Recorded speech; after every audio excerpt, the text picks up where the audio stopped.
we got? What do we got? What do we got? It's like rolling the dice, right?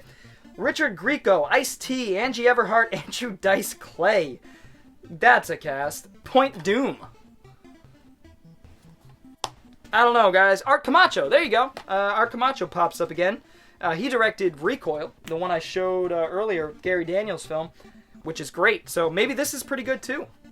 Looks like Andrew Dice Clay and Ice-T are bad guys, so that's pretty awesome. Zach Galligan, what the fuck? Crazy cast. Cool. Yeah, Point Doom. Epic Mickey 2. I picked this up, I remember, for like $1. None of the shit that I'm showing you, by the way, guys, I spent more than $1 or $2 max on. Save for these, because I did buy these back in the day when I got my 3DO years and years ago. Got a complete in-box 3DO probably like 7-8 years ago, and I ended up picking up a bunch of games, spending 10 to 15 bucks on them. But this I got for like $1. Epic Mickey 2, The Power of Two. I've not played Epic Mickey, but I'm a fan of the old school Disney stuff. And it's probably a pretty fun platformer, so action platformer. 3D, of course. Ultimate Fight. In the ring, winning is the only thing. They rhymed. That's cute. I don't know. I don't know. I don't even know what to say. It's martial arts. That's why I picked it up. Another one of these comedy double features. This one's with Laurel and Hardy, who I do love. I'm very fond of March of the Wooden Soldiers, or aka Babes in Toyland. Yeah, I picked it up because I like Laurel and Hardy. Oh boy. I've tried to watch this. It's bad. A lot of stickers on it. A lot of stickers. I got this on the free shelf, as you could tell again there. Whoo, this is not a good one. I haven't even gotten through it. I have this solely because I want every single American live action video game adaptation. So Street Fighter: The Legend of Chun-Li. Oof. No bueno.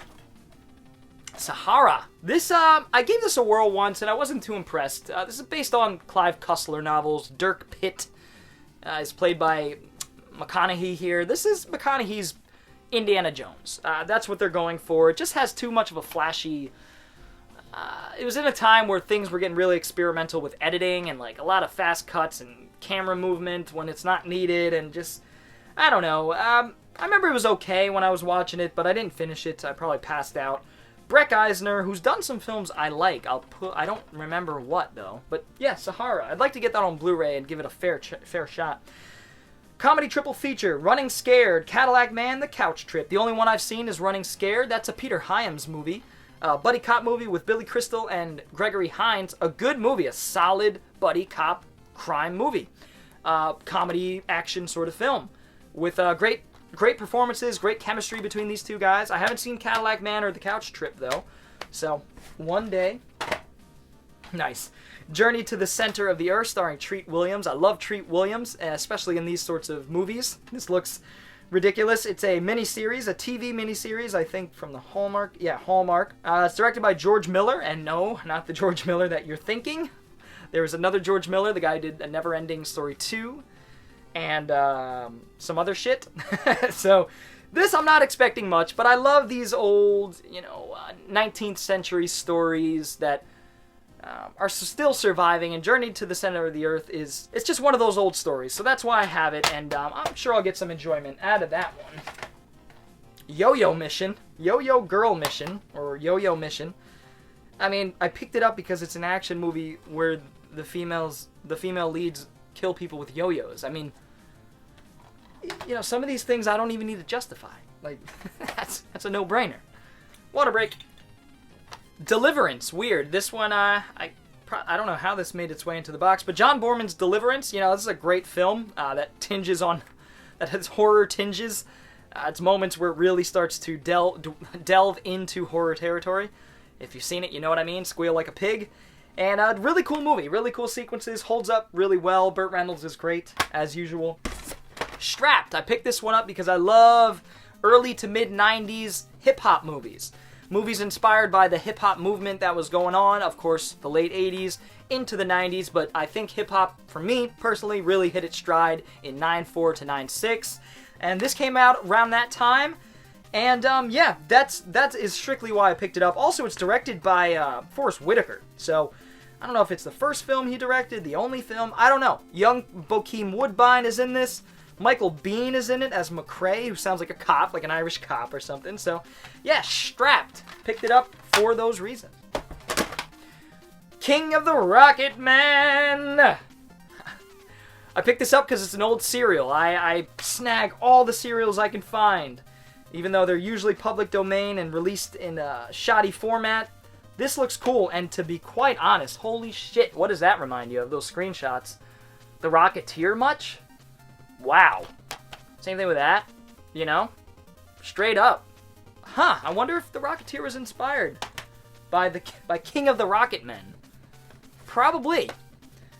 Shadow Fury, Sam Bottoms, Masa Funaki, and Pat Morita. This Makoto Yokoyama directed, so it is a Japanese film. Okay, sure. Early 2000s, 2002 action movie, Shadow Fury, genetically programmed to kill. Oh, so it sounds like it has some sci-fi elements. Cool. Jazz Singer, I remember I picked this up and found that it was on Anchor Bay release and found it was super out of print and expensive, so I sold the shit out of it, bought this Region 2 copy, and yeah, I'm happy with that because I don't know if this is even a film I'm going to enjoy too much. So yeah, made some money on it, and it's in the collection. Hell yeah, The Guyver. I have seen this. This is an awesome a movie that has awesome moments, but it's not a great movie. It has great costumes, don't get me wrong. It has a great performance by Mark Hamill. This cover, by the way, is deceiving. Mark Hamill is not the Guyver, as this cover would lead you to believe. He is just a cop that's trying to figure out what the f*** is going on with these creatures and these suits. And yeah, it's directed by Screaming Mad George and Steve Wong. So Screaming Mad George has done effects for tons of films like From Beyond, and one of my personal favorites, Society, which I've talked about in the past. So yeah, really cool. The Guyver. We're getting down to the bottom layer. American Gothic. This belongs with my TV series, which is overflowing anyway. So American Gothic. Yeah, this is I've heard it sort of compared to Twin Peaks, and it stars Gary Cole. Gary Cole. Yeah, 22 episodes, done, one and done. Pretty cool. So yeah, I picked it up for those reasons. It's going in my TV collection there. Delta Force One, starring Gary Daniels. And that is why I picked this up. It looks like from Second and Charles, so probably got it for $1 or $2. Delta Force One. Not expecting much there. Hedwig and the Angry Inch. I think this is like a rock opera? I don't know. Yeah, it's being compared to Rocky Horror. I've heard really good things. Somebody at the old bookstore I used to work at recommended this to me. So John Cameron Mitchell written and directed and starring. So that's pretty cool. Yeah, Hedwig. Legends of the Fall, River Runs Through It, and The Devil's Own. Pretty cool drama triple feature. And yeah, I've not seen Legends of the Fall for years. River Runs Through It I also checked out when I was really young. Kind of bored by it, to be honest. But yeah, pretty cool triple feature. And free shelf, meaning I got it for free. Dead to Rights 2. Loved the first game. I thought the dog dynamic was really cool. The bullet time, the slow-mo, the dodging system, and you could sort of sick your dog, who was your companion in the game, sick your dog on enemies to kind of either kill them, I think, or sort of subdue them so you could get to them and shoot them in the face. So, really cool. Definitely inspired by things like Max Payne. I haven't played the second one, though, so wonder how it holds up. Namco, so can't go wrong. Wow, glad I found this. Yeah, this is 4 Hammer Dracula films. Of course, I have most of these on Blu-ray, except for 1972. I think it might be on Blu-ray now, but the reason why I picked this up was because of that film. So, yeah, Dracula, bunch of Dracula films from Hammer that I've seen. I haven't seen 72, though. I'm a little scared about that one because it's modern day. Blood Relations. I remember watching this and thinking it was pretty cool. It's got Jan Rubes, who I know he's been in a bunch of other stuff, but I can't think of what. But Blood Relations, just a pretty underrated, not early 90s, sort of not really talked about psychological horror thriller. It's one of those things where, is she going crazy? Is it all in her head sort of stories? And it's pretty memorable well, memorable enough for me to remember certain scenes and everything. So, wow, how did this find its way in here? I've had this since the 90s. Deus Ex. Played the hell out of this growing up, but I never could really fully grasp how technical, because this game is super technical. It's RPG elements, sci-fi, cyberpunk, a lot of depth to it. In fact, the later games like Mankind Divided and Human, oh man, I've played one of them too, and I can't. Either way, the later ones that have come out in this decade kind of dumb things down a little bit, make it more accessible. But this was a very technical game at the time. I was a little too young to be playing it, of course, but I did enjoy it because of the atmosphere and the world and the William Gibson sort of neuromancer world that Deus Ex inhabits. So really cool. Oh yeah, Jim Jarmusch, Ghost Dog. Yeah, this is really cool. I love this growing up because RZA did the soundtrack. You know, RZA from Wu-Tang. So yeah, it's just a very hip-hop inspired samurai film with Forrest Whitaker. So directed by Jim Jarmusch. I do like Jim Jarmusch's films. Hit or miss mostly for me, but the ones I like, I really do like. Another Wes Anderson run-of-the-mill Criterion here, Life Aquatic. This one I do like. This one cracked me up. The final sequence where Bill Murray's like going into the compound and he's like, I just remember him like having a gun and like shooting at people, and it was just so. It switched from like second gear to fifth gear in like half a second. It's just very Wes Anderson. Another four war films here. Kelly's Heroes, Where Eagles Dare, which I do have on Blue, Hanoi Hilton, and The Big Red One. So, yeah, pretty decent little collection here. Yeah. I don't watch enough war films. I really should, because it's a genre I've always wanted to break into. There's just so many, you know, especially during that time, 50s, 60s, 70s, forget it. Obvious reasons, you know, we were in constant wars. Heavy Rain, yeah, this is one I've actually been wanting to play. This was really the first game that gave you choices. I mean, of course, adventure games have been doing that for a long time, but console-wise, you know, where your choices really make a difference. This was one of the early games. This came out, I think, before even the Walking Dead games came out, so really cool. And it's got a Blade Runner reference there, no? The origami? I don't know. Kind of Blade Runner-esque, so who knows? I don't think it's sci-fi. I think it's more crime and thriller, but pretty cool. Good Guys Wear Black and A Force of One. I've not seen either of these, unfortunately. 2 Chuck Norris films I haven't seen. I take my time with the Chuck Norris filmography, just like I've tried to take my time with Van Damme, even though I've seen them all, basically. And you know, some of the other action heroes. I'm not going to use the word lesser. Some of the other action heroes from the 80s and 90s. I just kind of take my time with their movies to sort of savor it, right? I'm strange. Ha! Smiley Face. I remember watching this years and years ago with a friend of mine, and we actually had some brownies, and it turned out to be a pretty funny movie with Anna Faris, who I really like. John Krasinski before he really blew up, so he was pretty young. But basically, this chick eats some fucking like brownies or cookies that are infused with weed at the beginning of the film, and it fucking throws off her whole day. And she's like going through the day like, oh, look at the pretty colors, and like it's, you know, it's ridiculous, but it's pretty funny. Anna Faris is comedically underrated. She was really good, you know, scary movie films and everything. So. Still crazy. I don't know why I picked this up. I mean, I don't know. I don't know anything about this. Looks like a rockumentary? Like a rockumentary. There you go.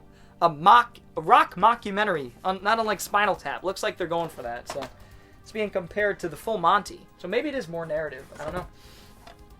K2, The Ultimate High. Michael Biehn. That's why I picked it up. There it is. Michael Biehn. So, yeah.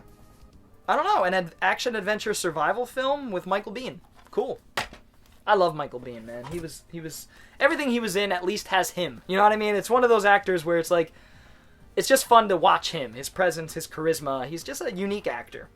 3-pack with Blown Away, which I have seen. Jeff Bridges and Tommy Lee Jones with the worst Irish accent in cinema history, arguably. The Killer Elite, James Caan, Robert Duvall, and Betrayed with Tom Berenger. So, pretty interesting 3-pack there. We're getting there. Julia, Tilda Swinton. I picked this up because it seemed like an action film, or somewhat of an action crime thriller with Tilda Swinton. You know, with long hair, and I've just never seen her doing this sort of role. So I picked it up for that reason. So, yeah. Who knows? It might be pretty cool. Julia. Randolph Scott. Triple feature. Randolph Scott's like going way back in terms of Western heroes. You know, after the singing cowboy stuff, but early 50s. The Man Behind the Gun, Thunder Over the Plains, Riding Shotgun. So, I've not seen any Randolph Scott films, but obviously I'm interested. Into the bottom of the box here, Four Little Girls, filmed by Spike Lee. This is a Spike Lee documentary that, this is going to be a rough one to watch. During the Civil Rights Movement, I believe this follows four little girls. I think it was more than just four girls, but I believe they were trapped in a church, and the church was burnt down. So, I mean, this is going to be heavy stuff to watch, but important stuff to watch. And it was a documentary he did for HBO, it seems, here. So, pretty cool. Well, not cool. That's not the right word, but you know what I mean. I definitely am interested. Ooh, the original 3:10 to Yuma. I didn't know. I forgot I owned this. So, Glenn Ford and Van Heflin. I love the remake by James Mangold. Russell Crowe and Christian Bale. That movie blew me away, man. That was like sort of the resurgence of westerns in the mid-2000s with the assassination of Jesse James and some other cool flicks that came out. But yeah, 3:10 to Yuma, the original. The Bingo Long, Traveling All-Stars, and Motor Kings. Billy D. Williams, James Earl Jones, and Richard Pryor. Hell yeah. John Badham directed. It seems like a baseball drom-com. Maybe even closer to a comedy. I'm not exactly sure. Follows a bunch of players in the Negro Leagues in the 30s. It's in the Negro League in the 30s. Yep. So, yeah, great cast, man. This looks pretty cool. So, from 1976. Van Damme double feature, In Hell and Wake of Death. Which, is it Wake of Death that's, I think I've seen this, and it's very Max Payne-ish. Way better than the Max Payne live-action movie. Ugh. And In Hell is Ringo Lam. This is his prison film, his second prison film. Van Damme's, that is. Directed by Ringo Lam. So very cool. I know I'm going to enjoy this one. I'm sure I'm going to, because anytime Van Damme teamed up with Ringo Lam or any Chinese directors, it served pretty well for me. I think, actually, they've worked together 3 times, I believe. So they did Maximum Risk, which I like, Replicant, which I'd really like, and In Hell. So I'm sure I'm going to like that. They did 3 films together, which is really cool, actually. I never even thought about that. Frank Sinatra and Gina Lollobrigida. Italian, maybe? Never So Few. Not seen this one. Edmund Granger. Frank Sinatra war action movie.